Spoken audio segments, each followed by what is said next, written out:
There is a persistent misconception in trading that profitability is primarily a function of being right most of the time. Many traders assume that if they can achieve a win rate of 70 to 80%, consistent profits will follow automatically. This belief leads to a fixation on accuracy and a deep frustration when reality does not match that expectation. In practice, some of the most successful traders in the world are wrong on the majority of their trades. Their edge does not come from predicting the market with high precision. It comes from how they structure their risk and reward when they are right versus when they are wrong. To understand this, consider a trader named Jason. Jason is obsessed with his win rate. He monitors it constantly. He feels successful when his percentage of winning trades is high, and he feels like a failure when it dips. During a typical week, Jason may take 10 trades. On paper, the results look impressive. 8 of those trades close in profit, only 2 close in loss. An 80% win rate appears to be the mark of a strong trader. However, a closer look at the numbers tells a different story. Jason manages his trades emotionally. When a trade goes into profit, he becomes anxious about losing that unrealized gain. He takes profits quickly, often for small amounts. His average winning trade might be around $50.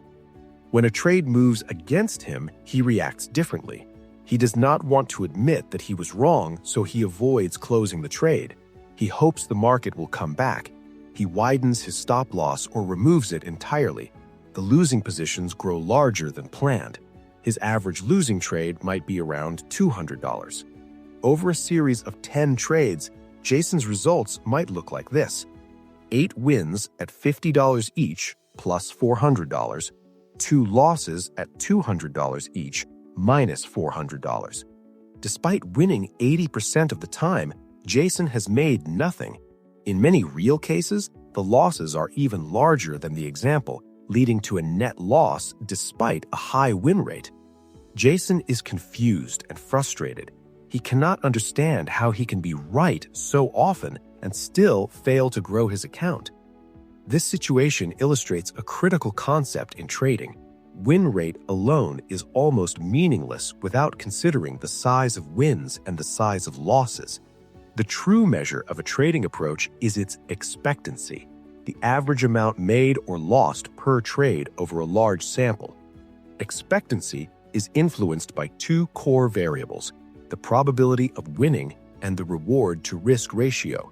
Reward-to-risk ratio describes how much is gained on a winning trade relative to how much is lost on a losing trade. To see the contrast, consider another trader named Daniel.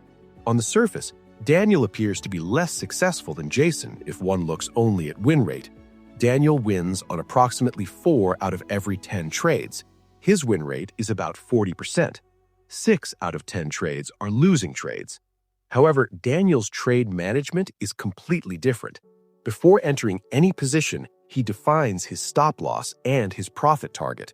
His goal is to maintain a reward-to-risk ratio of at least 2 to 1. This means that for every dollar he is willing to lose, he is aiming to gain 2.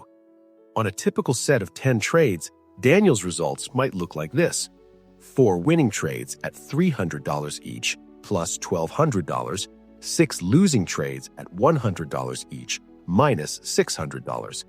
His win rate is only 40%. He is wrong more often than he is right, yet the net result is a profit of $600 over those 10 trades. The math is in his favor because his average win is significantly larger than his average loss. In this framework, being wrong on a particular trade is not a problem. It's an expected cost of doing business. The focus shifts from "how often am I right" to "what happens to my account when I am right versus when I am wrong" over many trades. A simple analogy helps clarify this. Imagine a coin flip game with the following rules. If the coin lands on heads, you lose $1. If it lands on tails, you win $3. The probability of heads or tails is 50% each. You could flip this coin and be wrong half the time, yet over many flips, the expected outcome is positive. The structure of the payouts, not the accuracy of each prediction, creates the edge. The same logic applies to casinos. A casino does not know whether any single player will win or lose at a particular table on a particular night. What it does know with certainty is that over thousands of hands, the rules of the game give the house a small statistical advantage. That advantage, combined with consistent execution and strict risk controls, produces large profits over time. The casino is not focused on being right about each individual outcome. It is focused on maintaining its edge across a large number of events. Many retail traders invert this logic. They prefer the emotional comfort of being right frequently, even if the math is unfavorable. They take small, quick profits because locking in a win feels good. They let losing trades grow and avoid closing them because admitting a loss feels bad. This behavior creates a risk profile of small wins and large losses, which is structurally negative over time. The core psychological issue behind this pattern is ego and the need to be right. When a trader's self-worth is tied to each trade outcome, every loss becomes a personal attack. The natural response is to avoid the emotional pain of being wrong.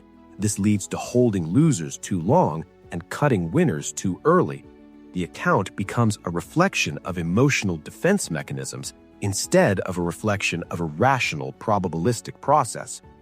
To move away from this destructive pattern, the trading process must be redesigned around asymmetric risk and reward. The objective is not to maximize the win rate at all costs, but to ensure that the average gain on winning trades is significantly larger than the average loss on losing trades. A practical framework can be summarized in a few rules. First, define a minimum reward-to-risk ratio for every trade, such as 2-to-1. For example, if the distance between entry and stop-loss is $100 of risk, the profit target should be at least $200 away. Second, determine the stop-loss and the profit target before entering the trade. These levels should be based on the structure of the market, not on arbitrary dollar amounts or emotions. Third, respect the stop-loss without exception. Do not widen it after entry to avoid being stopped out. The maximum loss must remain controlled and predictable. Fourth, allow winning trades sufficient room to reach their intended targets. Avoid closing trades prematurely for very small gains simply to feel right. Either let the trade reach the planned target or employ a logical trailing method that still preserves a favorable reward-to-risk profile. Under this structure, it becomes mathematically clear that high accuracy is not required. With a reward-to-risk ratio of 2-to-1, a trader can be profitable with a win rate as low as 34 to 40%, depending on costs and slippage. With a reward-to-risk ratio of 3-to-1, the required win rate is even lower. Adopting this framework also requires a change in how results are evaluated. Judging performance based on the last trade or the last day reinforces emotional swings and ego attachments. Instead, results should be reviewed in blocks of 20, 30, or 50 trades. Over such a sample, the expectancy of the system and the trader's adherence to rules become visible. When performance is examined over a meaningful sample size, individual wins and losses lose their emotional charge. A single losing trade is no longer a verdict on one's intelligence. It is simply one data point out of many. In this context, being wrong on a particular trade is not a failure. It is an expected occurrence within a profitable framework. The necessary identity shift is from accuracy chaser to expectancy manager. The trader's role is less about forecasting and more about engineering favorable payoffs.